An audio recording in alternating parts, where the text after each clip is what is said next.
Today's stuff. Now dealing with sine and cosine. So instead of doing the TOA, we're doing the SOHCAHTOA. Where sine of theta is opposite over hypotenuse.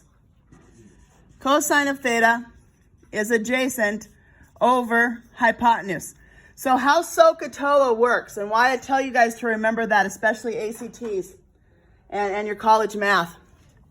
Sine is opposite over hypotenuse. Cosine is adjacent over hypotenuse. Tangent is opposite over adjacent. Okay? Sine, opposite over hypotenuse. Cosine, adjacent over hypotenuse. Tangent is opposite over adjacent. That's how SOHCAHTOA works. So, if you are dealing with a right triangle, okay, say your theta's here, or we'll make this like 23 degrees, and this is 10. Trying to figure out which one to use. If you have to, label it. According to that 23 degrees, you know that that's the hypotenuse, obviously, because it's the cross from the right angle. This is what? Is it opposite of it or is it adjacent to it? Adjacent. It's adjacent. So which trig function am I using? Cosine. Cosine of theta equals x over 10. 10 cosine 23 equals x.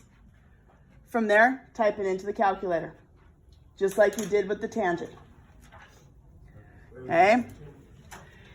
When you have your angle and you're trying to find your angles, say we're trying to find this here, this is 11 and this is 4. Now trying to figure out what trig function to use. You know 11 is your hypotenuse, okay? So it's opposite over hypotenuse. So what trig function is that? Sine.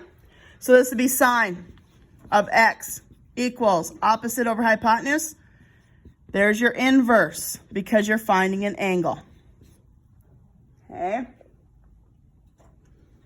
And one other one.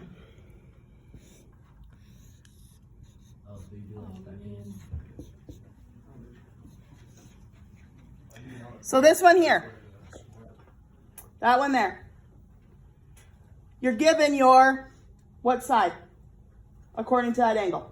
Hypotenuse. And? Adjacent. What trig function am I using? Cosine.